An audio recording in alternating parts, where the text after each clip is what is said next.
নমস্কার বন্ধুরা, আশা করি তোমরা সবাই ভালো আছো। আমরা চলে এসেছি মন নিয়ে কাছাকাছি গল্পের চতুর্থ পর্বে, অর্থাৎ শেষ পর্বে। গল্পের ৩টি পর্বে নানান পাঠ করে গল্পটিকে খুব সুন্দরভাবে ভাগ করা হয়েছে। তো যাই হোক, গল্পের চতুর্থ পর্বে অর্থাৎ শেষ পর্বে রয়েছে অনেক রকম আকর্ষণীয় বিষয়। তাই গল্পপ্রেমী শ্রোতা বন্ধুদের কাছে আমার একটাই অনুরোধ, গল্পটি শুরু থেকে শেষ পর্যন্ত অবশ্যই মনোযোগ সহকারে শুনবেন। আর ভালো লেগে থাকলে লাইক এবং শেয়ার করে বাকি বন্ধুদেরও শোনার সুযোগ করে দেবেন। যাই হোক, বেশি কথা না বাড়িয়ে আমরা গল্পের চতুর্থ পর্বে অর্থাৎ শেষ পর্বে প্রবেশ করি। আগের পর্বে দুষ্টু ও দেবের প্রথম দেখার বিষয়টা বর্ণনা করেছিলাম। দেব কলিং বেল টিপতেই দুষ্টু ভেতর থেকে বলে, কে? এই বলে সে ভেতর থেকে এসে দরজা খুলে দেখলো সাথীর দাদা। দুষ্টু সাথীর দাদাকে আগেই দেখেছিল সাথীর ফোনে, কিন্তু ফোনে আর সামনাসামনি বিষয়টা পুরো আলাদা। দুটো অনেকটা আকাশ পাতাল তফাৎ। কারণ সাথীর ফোনের ক্যামেরা অতটাও ভালো না, কিন্তু দুষ্টু সাথীর দাদাকে আগে দেখলো। সাথীর দাদা দেব দুষ্টুকে আগে কোনোদিনও দেখেনি। সে প্রথমবার দুষ্টুকে দেখেই খানিকটা চমকে গিয়েছিল। চমকাবেই না কেন, কারণ তার নিষ্পাপ পবিত্র চেহারা। হাসি খুশি মেয়েটাকে দেখলেই যে কেউ তার প্রেমে পড়ে যাবে। তার দাদা দেখে পাখির নিরের মতো চোখ, গোলাপ ফুলের পাপড়ির মতো লাল ঠোঁট। দেবের মনে জীবনানন্দ দাশের বনলতা সেন কবিতার লাইনগুলোর কথা মনে পড়ে। সুলতার কবিকার অন্ধকার বিদিশার নেশা, মুক্তার শ্রাবস্তির কারুকার্য। কবিতায় জীবনানন্দ দাশ যেভাবে বনলতা সেনের বর্ণনা করেছিলেন, তার থেকেও অতীব সুন্দর মেয়েটি। অর্থাৎ এখানে দুষ্টুর কথা বলে মনে মনে ভেবেছেন দেব। দেব যেন কোথায় স্বল্পক্ষণের জন্য হারিয়ে গিয়েছিল। তার মনের মধ্যে এক সুপ্ত ভালোবাসার জন্ম নেয়। তারপর হঠাৎ দুষ্টুর ডাকে, আসুন, ভেতরে আসুন। বাইরে কেন? দেব চমকে ওঠে। সে হারিয়ে গিয়েছিল কোনো এক ভাবনায়। তারপর দুষ্টু তাকে ভেতরে নিয়ে এসে বসতে দেয়। তারপর দুষ্টু ডাক দেয়, সাথী, কই রে সাথী, দেখবি আয়, খেয়ে এসেছে। তারপর সাথী তার দাদাকে দেখে খুব খুশি। তারপর তাকে বলে, কেমন আছিস? বাড়ির সবাই ভালো আছে? দিয়ে দাদা বোনের কিছুক্ষণ কথাবার্তা চলতে থাকে। এই বাড়ির খবর, এই হ্যান ত্যান ইত্যাদি এই বিষয়ে কথা বলে। তার আসতে কোনো অসুবিধা হয়নি তো, এই বিষয় নিয়ে কিছুক্ষণ কথা চলে। তারপর বলে, তুই জামা কাপড় ছেড়ে ফ্রেশ হয়ে নে, তারপর খেয়ে নিয়ে সবাই মিলে বসে গল্প করব।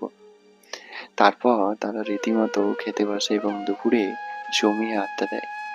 দুই পরিবারের দাদা বোনেরা মিলে বসে গল্প করে। একদিকে দুষ্টু আর আকাশ, অন্যদিকে দেব আর সাথী।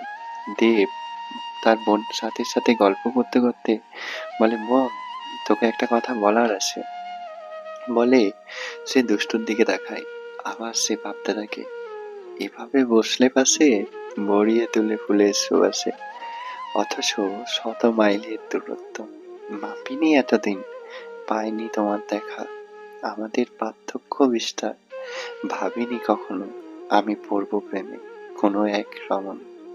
তারপর তাদের মধ্যে বিকেলে ঘুরতে যাবার বিষয়ে আলোচনা হয় এবং তারা যায় ঘুরতে। সেখানে তার বোনকে দেব সবটা বলে। দুষ্টুকে তার ভালো লেগেছে। সাথী তার দাদার মুখে এই কথাটা শুনে অবাক হলো। এই রাগী বদমেজাজি ছেলেটার জীবনে অবশেষে ভালোবাসার মানুষ অর্থাৎ পছন্দের একজন মানুষ হলো। তারপর সাথী দুষ্টুকে বলে যে তার দাদা তাকে ভালো লেগেছে। তারপর দুষ্টু প্রথমে না করলেও পরে তার দাদাকে দেখে অপছন্দ করার মতো অতটাও খারাপ ছিল না দেব। তারপর দুজনের মধ্যে কথাবার্তা চলতে থাকে। বেশ কিছুদিন তাদের মধ্যে প্রেম ভালোবাসা একটা ভালো সম্পর্ক গড়ে উঠেছিল। এভাবে চলতে চলতে বেশ কিছুদিন পর হঠাৎ একদিন সবকিছু ঠিকঠাক ভাবে থাকে, কিন্তু তাদের মধ্যে হয় একদিন বিশাল ঝামেলা। দুষ্টু যেমন ঠান্ডা, দেব তেমন রাগী। কিন্তু দুষ্টু সেদিন আর ঠান্ডা থাকেনি।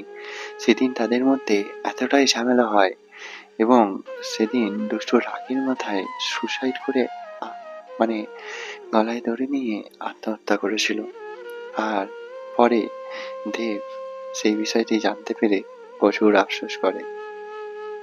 সেদিন দুষ্টুকে সে এই কথাটা না বলতেই পারত, তাহলে রাগের মাথায় যদি সেদিন ভালোবাসার মানুষটিকে এইভাবে না বলতো, ভালোবাসার মানুষটি আজ হয়তো থাকতো। রাগের মাথায় দেব দুষ্টুকে বলেছিল, তুমি তোমার মায়ের মৃত্যুর জন্য দায়ী। তুমি যতটা সহজ সরল দেখাও, আদৌ কি তুমি তাই? তুমি শ্বেতা, তুমি আরো তোমার মতো জঘন্য মেয়ে আমি একটাও দেখিনি। দুষ্টুকে এই বলে নানান অপমান করেছিল। দুষ্টুর মনে সব থেকে কষ্টকর লেগেছিল যে তার মায়ের মৃত্যুর জন্য সে দায়ী। কারণ সে তার মাকে তার নিজের জীবনের থেকেও ভালোবাসত। আজ কেউ একজন তাকে বলল তার মায়ের মৃত্যুর জন্য সে দায়ী। এই কথাটা শুনে সে খারাপ হয়ে তার মনে প্রচুর খারাপ লেগেছিল এবং সেটা সহ্য করতে না পেরে সে মারা গিয়েছিল। দেবের জীবনে আর দুষ্টু মারা যাবার পর দেবের জীবনে আর কখনোই ভালোবাসা আসেনি। দেব সেদিনের পর থেকে শান্ত মেজাজে এক প্রকার পাগল হয়ে যায়। দেব আজও আকাশের তারার দিকে তাকিয়ে হারিয়ে যাওয়া ভালোবাসার মানুষের কথা ভাবতে ভাবতে কত রাতের ঘুম যে কখন তার চোখ থেকে চলে গেছে তা সে নিজেও জানে না। এই রাগী বদমেজাজি ছেলেটার জীবনে ভালোবাসা এলেও শেষ পর্যন্ত তা টেকেনি। শেষ পর্যন্ত তার কথার তীরে আত্মহত্যার পথ বেছে নিতে হয়েছিল দুষ্টুকে। মানুষকে আঘাত করলে সেটা সহ্য করা যায়, দুঘর মারলে বা চড়-থাপ্পড় মারলে সেটা ব্যথা থাকে কিছুদিন, কিন্তু কথার আঘাত ভীষণ ভয়ঙ্কর। তুমি যাকে ভালোবাসবে রাগের মাথায় তাকে কখনোই ভুলভাল বলো না, কারণ সেই আঘাত সহ্য করা সত্যিই খুব কষ্টকর। রাগ হলে চুপ থেকো।